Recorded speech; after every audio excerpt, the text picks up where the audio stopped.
Assalamualaikum warahmatullahi wabarakatuh. Pada kesempatan kali ini, saya akan melanjutkan materi ke-14 untuk pengantar teknik lingkungan, di mana pada kesempatan kali ini saya akan membahas mengenai manajemen lingkungan. Jadi pada kesempatan ini akan ada beberapa rangkaian pertanyaan yang saya tambahkan di antara beberapa penjelasan materi.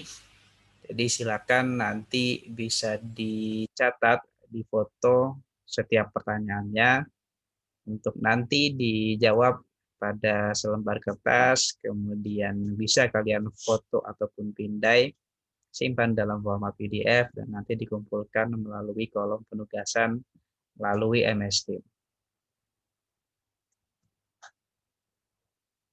Di pembahasan kita pada kesempatan kali ini, itu yang akan saya mulai dari KLHS, kemudian mengenai AMDAL UPL, analisis risiko lingkungan, dan audit lingkungan. KLHS terlebih dahulu, dasar dari penyusunan KLHS sendiri itu berpedoman atau berdasarkan peraturan perundang-undangan.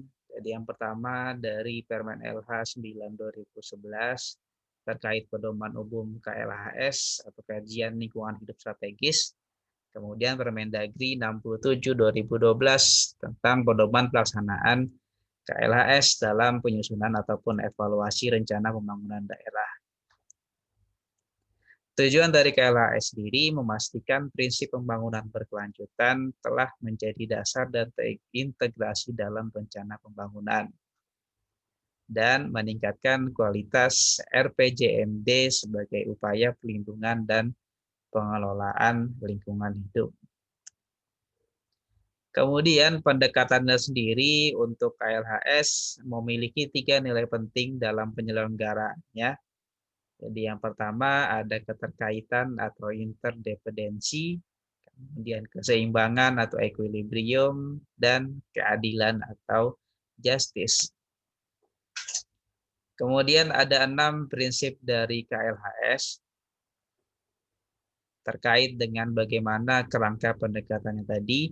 Yang pertama ada penilaian diri atau self-assessment, kemudian penyempurnaan kebijakan, rencana, dan atau program, peningkatan kapasitas dan pembelajaran sosial, memberi pengaruh pada pengambilan keputusan, akuntabel, dan partisipatif. Kemudian dalam penyusunannya sendiri, KLHS harus mengikuti kaidah-kaidah yang diantaranya fokus pada tujuan, relevan dengan keputusan, terpadu, transparan, partisipasi, akuntabel, iteratif, dan evaluasi diri. Metodologi KLHS sendiri berdasarkan Permendagri 67/2012 terbagi menjadi beberapa tahapan. Jadi yang pertama ada pengkajian pengaruh kebijakan, rencana, dan atau program terhadap kondisi lingkungan. Jadi mulai dari persiapan, pembentukan pokja, kemudian penyusunan kerangka acuan kerja, dan melakukan pra-pelingkupan. Setelah itu masuk ke pelingkupan, di mana di pelingkupan verifikasi daftar panjang isu pembangunan berkelanjutan, penapisan daftar panjang isu-isu lingkungan, sosial budaya dan ekonomi, dan penyepakatan hasil penapisan. Setelah itu dikerucutkan lagi menjadi daftar yang lebih pendek terkait isu lingkungan, sosial budaya, dan ekonomi. Baru nanti ditajam lagi atau dipertajam lagi ke isu-isu strategis yang nantinya akan masuk ke RPJPD dan RPJMD. Dari pelingkupan ini yang nantinya akan digunakan untuk penyusunan baseline datanya, yang nanti akan dimasukkan ke atau baseline data tadi akan kita gunakan untuk perumusan alternatif penyempurnaan kebijakan, rencana, dan atau program. Di mana dalam perumusan itu sendiri akan ada identifikasi dan analisis data yang tadi bersumber dari baseline data dan juga bersumber dari penajaman isu strategis. Baru nanti di akhir akan dikeluarkan dalam bentuk rekomendasi perbaikan untuk pengambilan keputusan kebijakan, rencana, dan atau program yang mengintegrasikan prinsip pembangunan berkelanjutan. Untuk sistematika laporannya sendiri, KLHS ada setidaknya akan ada 6 bab. Tadi akan dimulai dari pendahuluan yang akan menjabarkan apa latar belakangnya, kemudian tujuannya, waktu pelaksanaan, dan kendala pelaksanaannya. Di bab 2 dilanjutkan dengan profil wilayah kajian. Ini akan secara lengkap menunjukkan profil dari wilayahnya, mulai dari tata letaknya, kemudian fisiologis ataupun geografisnya seperti apa, kemudian seperti apa ekonomi, seperti apa dari aspek ekonomi dan sosial budayanya.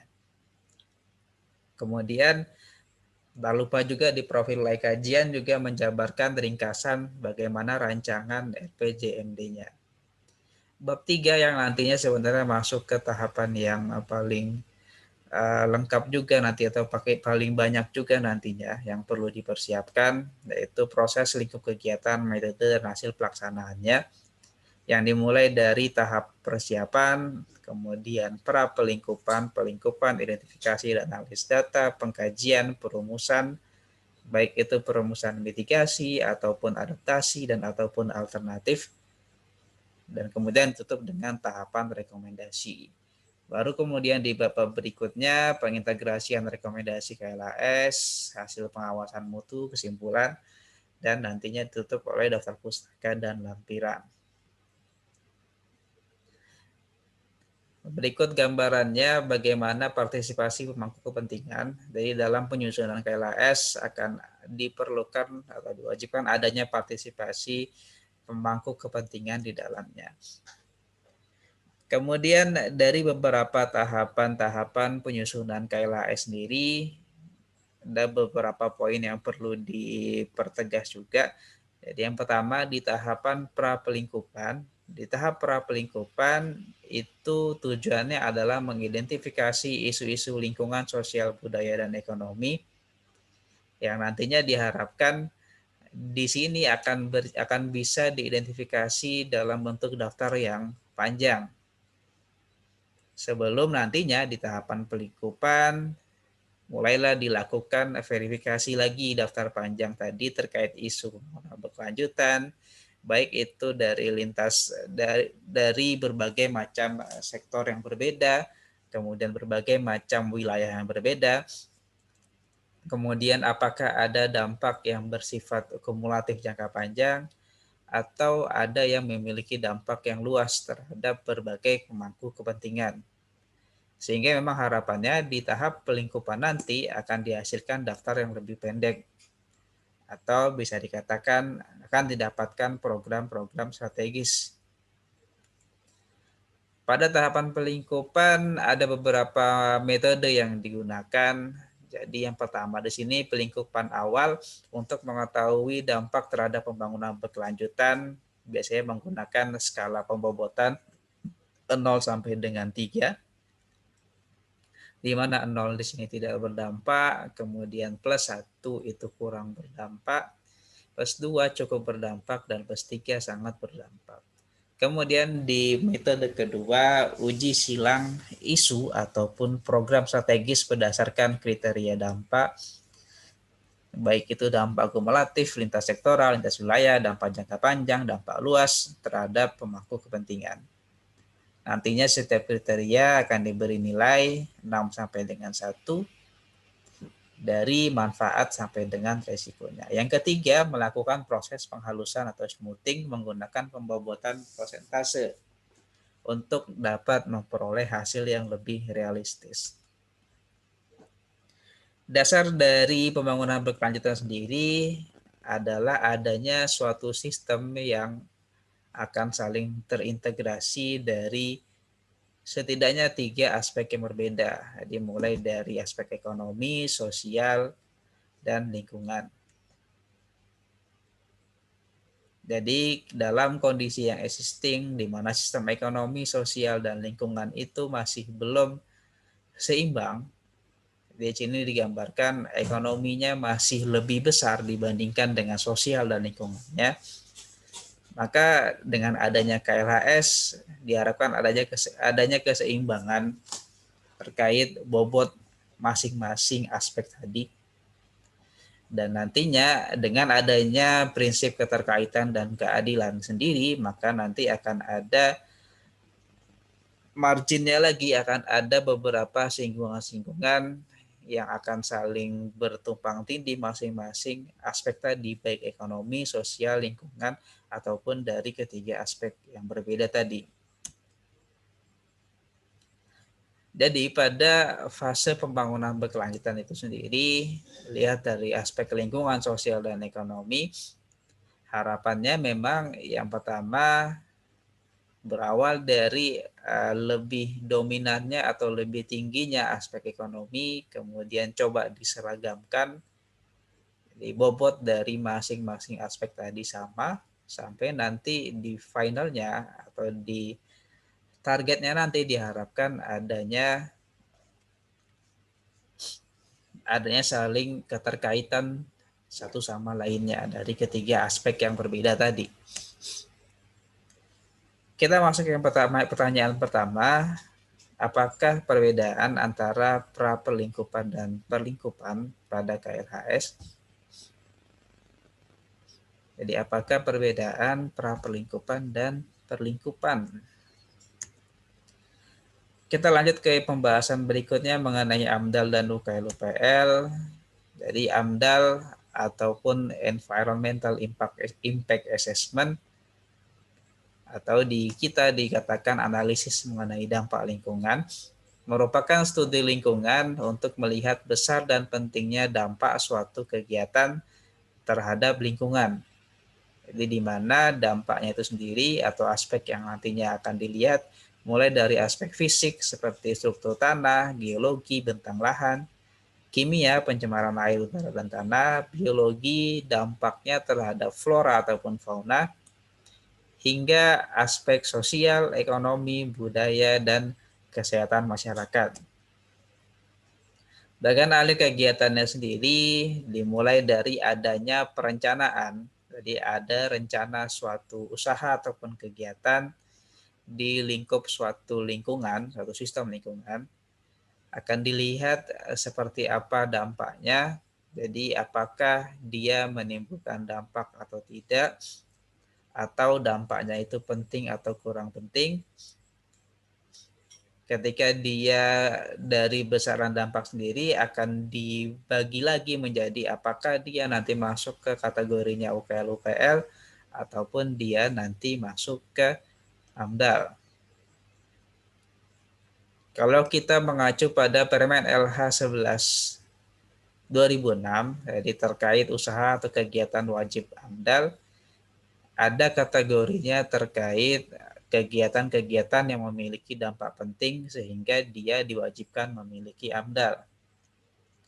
Pada dasarnya dampak penting di sini melihat dari adanya perubahan lingkungan hidup yang sangat mendasar diakibatkan oleh suatu usaha ataupun kegiatan.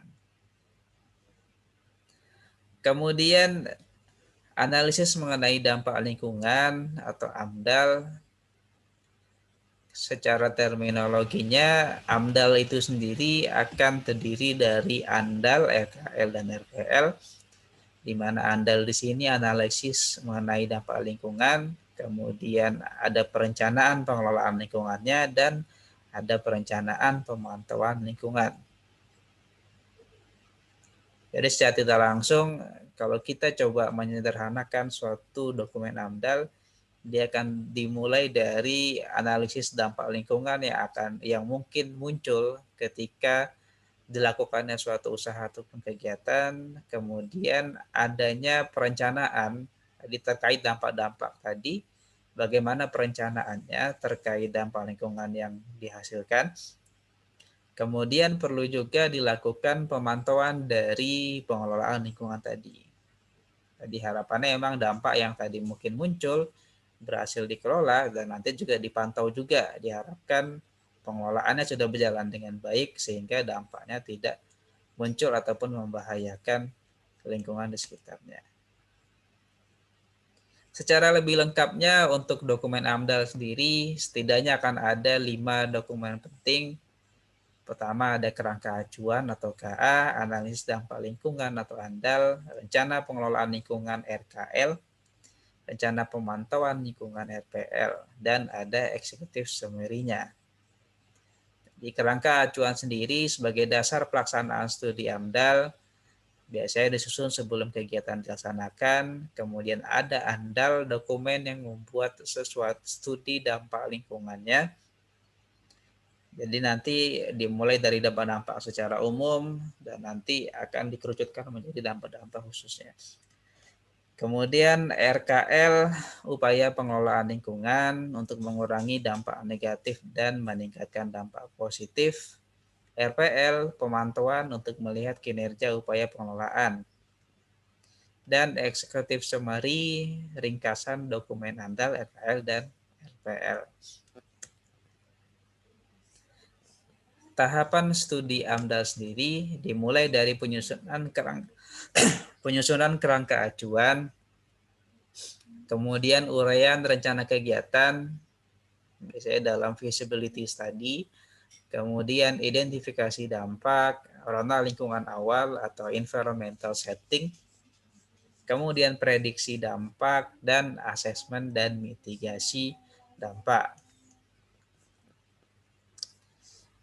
Jadi kalau kita dibuat bagannya, urutan bagaimana tahapan studi AMDAL, mulai dari inisiasi dulu, ataupun pengajuan dari si proposalnya, kemudian dilakukan screening. Setelah screening, dinilai terkait dampaknya, kemudian penilaian bagaimana lingkungan awal atau lingkungan existing, apakah memang perlu atau sudah ada dampak yang bisa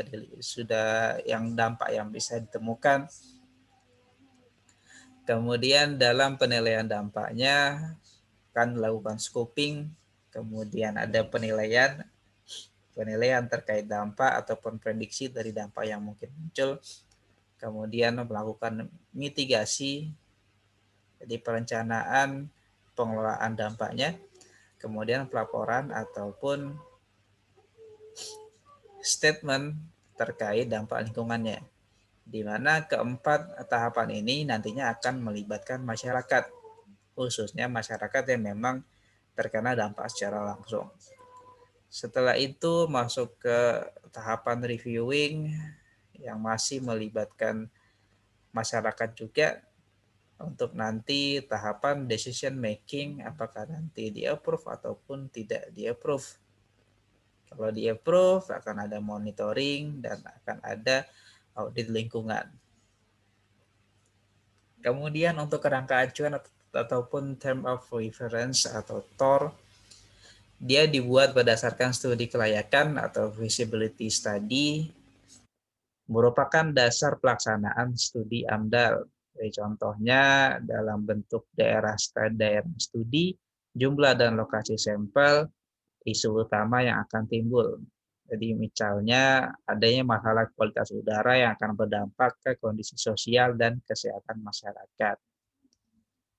TOR sendiri harus melalui persetujuan tim teknis AMDAL, baik itu di daerah tingkat 1, provinsi, ataupun pusat. Kemudian kerangka acuan dapat disusun dalam 3 cara. Yang pertama telah disusun oleh komisi yang bertanggung jawab atau bersama-sama dengan pemrakarsa proyek berdasarkan PP yang berlaku. Yang kedua disusun bersama antara komisi yang bertanggung jawab, pemrakarsa proyek, dan pelaksana AMDAL ataupun konsultan AMDAL-nya. Yang ketiga disusun oleh pelaksana AMDAL, kemudian diajukan kepada pemrakarsa proyek. Beberapa hal penting yang perlu diperhatikan dalam penyusunan KA, judul latar belakang studi dan tujuan, kemudian dasar pendekatan studi dan analisis, metodologi penelitian, jadwal penelitian, organisasi tim, dan biaya penelitian.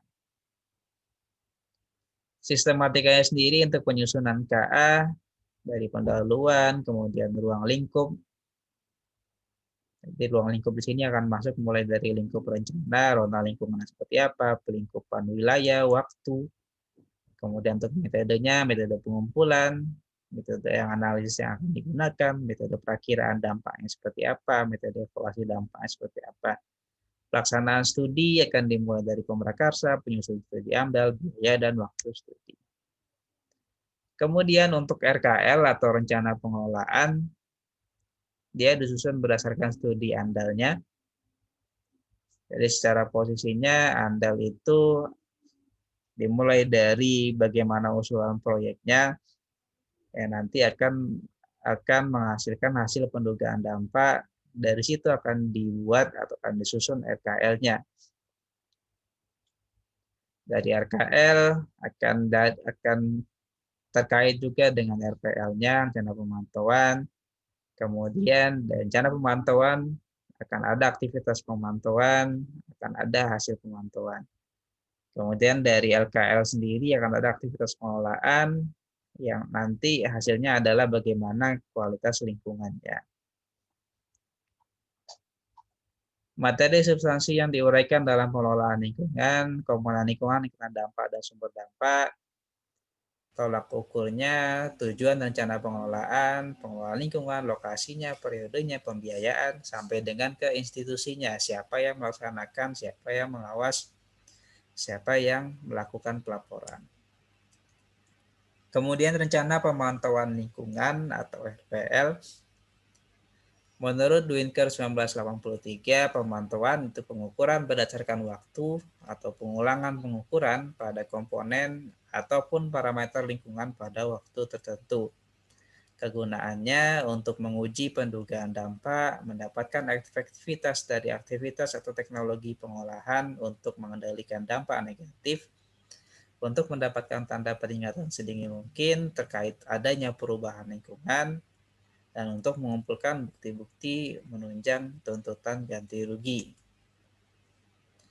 Materi substansinya, dampak penting yang dipantau, komponen lingkungannya, ada indikatornya, kemudian sumber dampaknya, parameter lingkungan yang dipantau, tujuan rencana pemantauan, metodenya, baik itu metode pengumpulan dan analisis data, lokasi, jangka waktu, dan frekuensi pemantauan.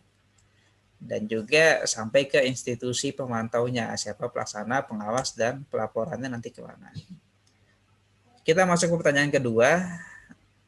Setelah saya menjelaskan mengenai AMDAL, RKL, RPL tadi, kalian jabarkan apakah perbedaan antara AMDAL, RKL, dan RPL.